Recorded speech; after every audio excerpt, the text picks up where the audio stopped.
क्या होगी? Principle of शुआओं का असूल। देखिए, हमने दो चीज़ें होती हैं, एक ऑब्जेक्ट और दूसरा क्या कहलाता है, उसकी इमेज कहलाता है। जब हम आईने के सामने खड़े होते हैं तो एक चीज़ हमारा ऑब्जेक्ट होता है, हम खुद ऑब्जेक्ट होते हैं उस वक्त। जब अपने आप को आईने में देखते हैं तो डेट इज़ आवर इमेज, वो हमारी क्या कहलाती है, इमेज। रोज़ आना ही तकरीबन हर शख्स आईना तो इस्तेमाल करता ही होगा, मिरर इस्तेमाल करता होगा। गिलास और मिरर में क्या फ़र्क है? गुज़श्ता क्लास में हमने इस पर डिस्कशन की थी, व्हाट इज़ गिलास एंड व्हाट इज़ मिरर। गिलास और मिरर में क्या डिफरेंस है? गिलास शीशा होता है, इससे आर पार देखा जा सकता है, लेकिन मिरर से आर पार नहीं देखा जा सकता। अगर मेरे आपके दरमियान शीशा हो और एक तरफ पेंट कर दें, उस तरफ पेंट कर दिया, जैसा आपने देखा होगा पुराने आईने में लाल रंग का पेंट कर देते हैं या ब्लू कलर का या ब्लैक कलर का, तो क्या बन जाता है? वो मिरर बन जाता है। तो फिर वो एक साइड देखी जा सकती है उससे, वो बन गया आईना। अब वो गिलास नहीं रहा, गिलास से बन गया मिरर। तो हम बात कर रहे हैं किसकी? बोलिए, मिरर की। अब मिरर की दो टाइप्स होती हैं, कहलाता है प्लेन मिरर। क्या कहते हैं? बोलिए, प्लेन मिरर। और दूसरा कहलाता है स्फेरिकल मिरर। दूसरे का नाम क्या है? स्फेरिकल। जो प्लेन मिरर होता है ये तो हर घर, बिल्कुल फ्लैट मिरर होता है जो हर घर में मौजूद है, जो बार्बर शॉप पे आपको नज़र आता है। इस डेट क्लियर? तो प्लेन मिरर तो हर घर में मौजूद है। अब बात करते हैं स्फेरिकल मिरर की। स्फेरिकल मिरर ये हर घर में मौजूद नहीं होता। स्फेरिकल मिरर ख़ास मकासद के लिए इस्तेमाल किया जाता है, याद रखिएगा।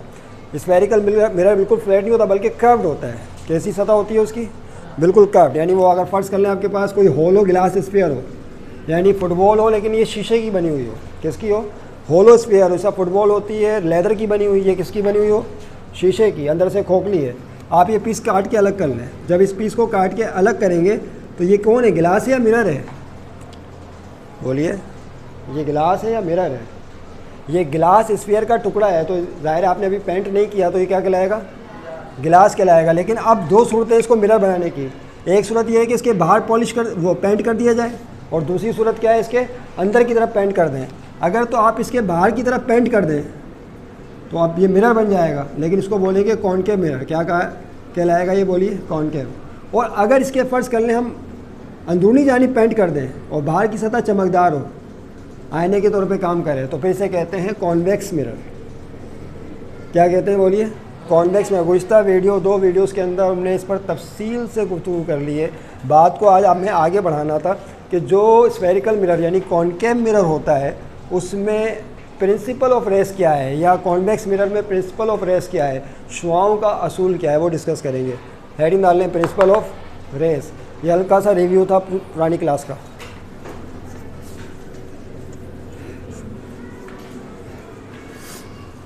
याद रहे कि तीन प्रिंसिपल है, प्रिंसिपल ऑफ रेस तीन है। There are three principle of race.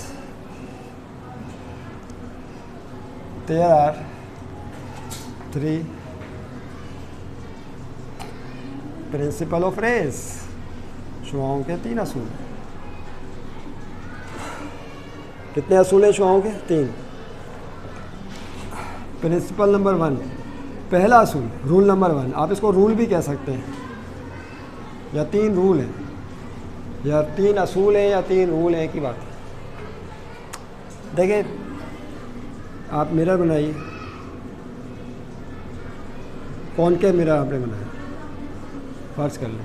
इसके सेंटर से एक लाइन पास कराइए। ये एक इमेजिनरी लाइन है जो कि इस कॉनकेव मिरर के सेंटर से पास हो रही है। इसे कहते हैं प्रिंसिपल एक्सिस। क्या कहा जाता है इसे? याद है आप? This is called principal axis. Diagram बनाने के लिए अलग से टाइम नहीं दिया जा सकता। This is called principal axis. अब असूल क्या है?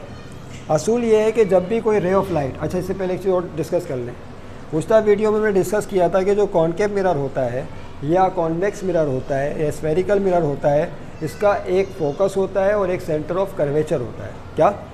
एक फोकस और एक सेंटर ऑफ कर्वेचर। ये क्या है? हम ये बात जानते हैं कि ये जो मिरर है ये किसी ना किसी स्फीयर का पार्ट है, शीशे की बॉल का पार्ट है। उसका यकीनन कोई ना कोई सेंटर तो होगा।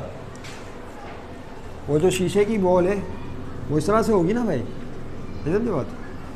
वो शीशे की एक बॉल है, उसका ये एक पार्ट है। तो जो शीशे की बॉल का सेंटर होगा वो इस कॉनकेव मिरर का कहलाता है सेंटर ऑफ कर्वेचर। क्या कहते हैं उसे?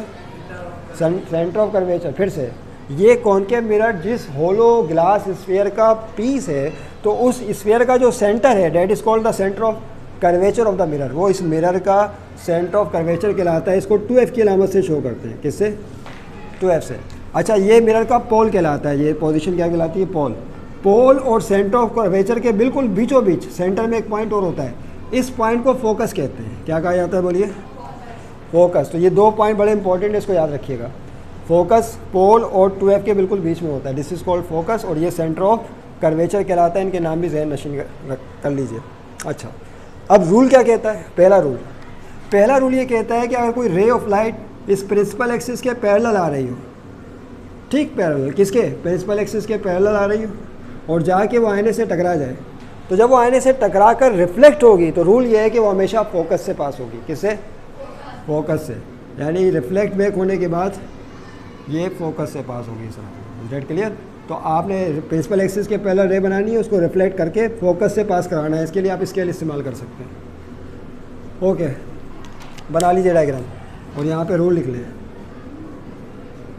A ray of light parallel to the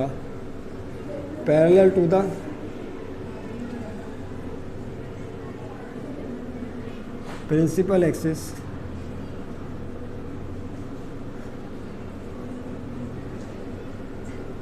is reflected back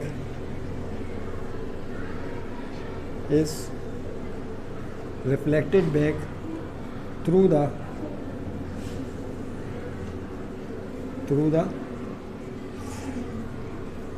focus। ये पहला रूल है कि कोई रे ऑफ लाइट अगर प्रिंसिपल एक्सिस के पैरेलल हो तो मुनक्किस होने के बाद फोकस से पास होती है। रे ऑफ लाइट तो पता है ना सबको, रोशनी की किरणें, रोशनी किस पर मुश्तमिल है? रेस पर मुश्तमिल है, शुआओं पर मुश्तमिल है, स्ट्रेट लाइन के लोगों पर। अब ये बात तो सभी को मालूम है। ओके, तो ये फर्स्ट रूल है कि जिसके मुताबिक रे ऑफ लाइट पैरेलल है, टकराने के बाद कहाँ से पास होगी? फोकस। अच्छा, मुझे एक बात बताए, अगर कोई रे ऑफ लाइट फोकस से आ रही हो तो क्या होगा? ये तो यहाँ प्रिंसिपल एक्सिस के पैरेलल है और कहाँ से पास हो रही है? फोकस से।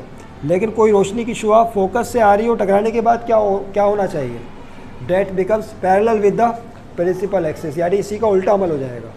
अगर प्रिंसिपल एक्सिस के पैरेलल है तो फोकस से पास होती है, और अगर फोकस से आ रही होगी तो टकराने के बाद प्रिंसिपल एक्सिस के पैरेलल हो जाएगी। समझ रहे बात को? जिसका कॉन्वर्स बन गया, उलट बन गया। दूसरा रूल लिखे, रूल नंबर 2। रूल नंबर, इसके लिए फिर डायग्राम बनानी है।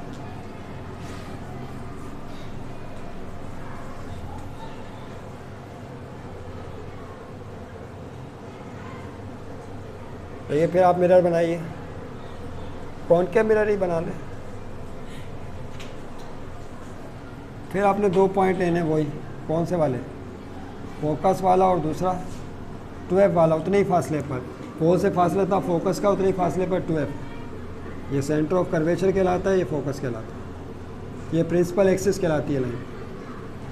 ओके, देखिए दूसरा रूल क्या है?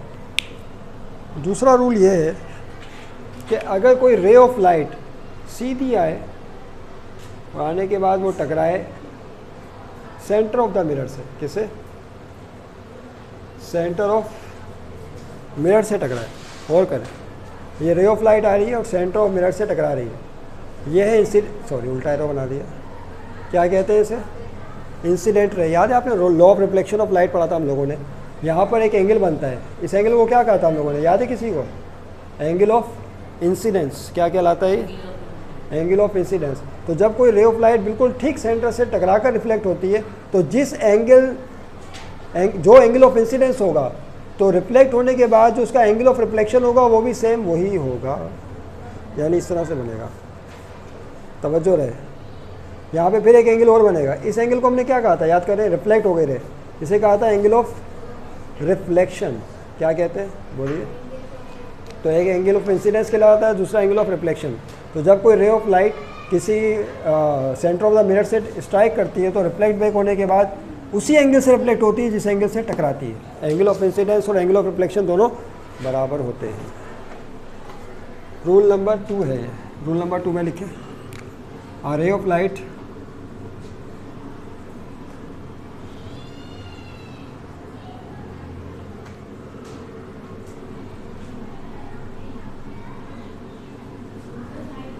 striking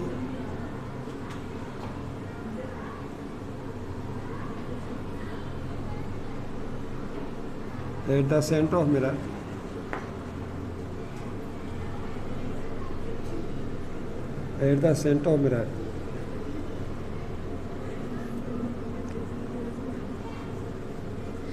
is reflected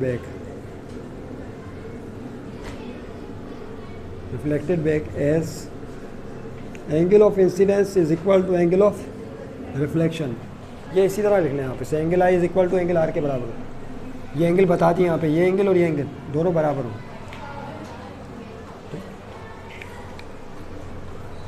rule number 2।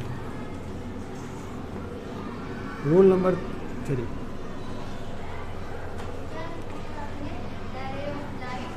ये a ray of light parallel to the principal axis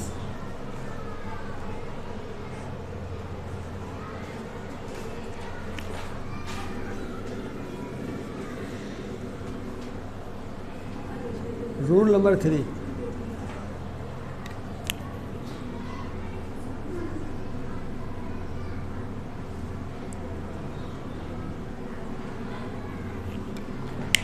rule number 3। देखिए रूल नंबर 3 क्या है, दोबारा से फिर से डायग्राम।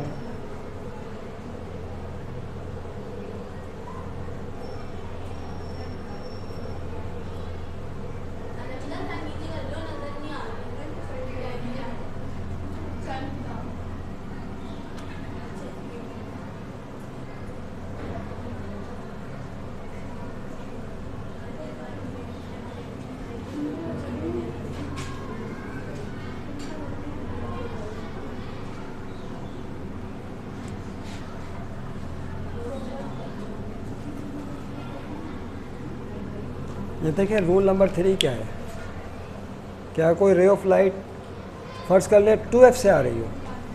किससे आ रही हो? 2f से। इस f को मैं ऊपर बना देता हूँ ताकि समझने में आसानी हो। f और 2f ऐसे आ रही हो।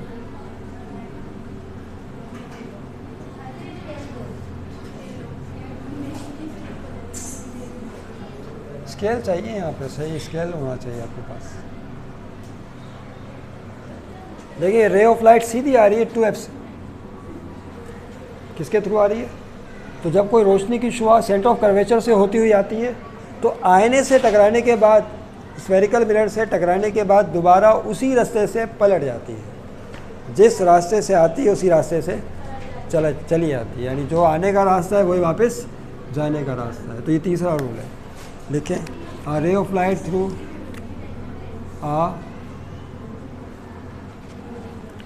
a ray of light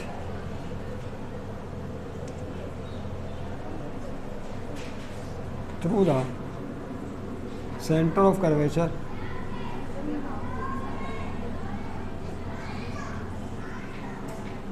centre of curvature को क्या कहते हैं? अभी बताया आपको, 2f is reflected back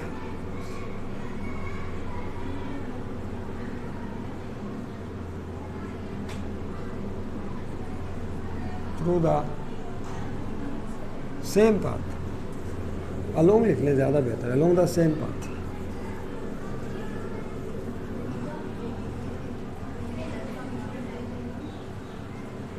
along the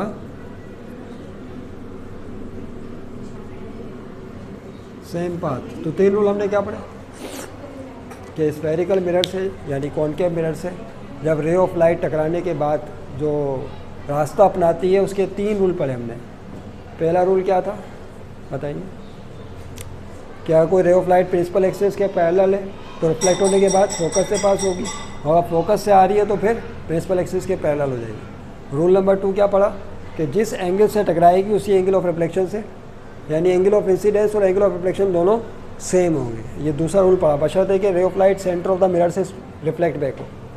और तीसरा और आखिरी रूल क्या पढ़ा हमने कि कोई रे ऑफ लाइट अगर सेंटर ऑफ कर्वेचर के थ्रू आ रही है तो टकराने के बाद उसी रास्ते के थ्रू वापस लौट जाएगी, यानी उसमें किसी किस्म का डेविएशन नहीं होगा। तो ये 3 प्रिंसिपल ऑफ रेज हैं, इनको याद रखिएगा। ये काम आएंगे जब आप किसी ऑब्जेक्ट की इमेज बनाएंगे।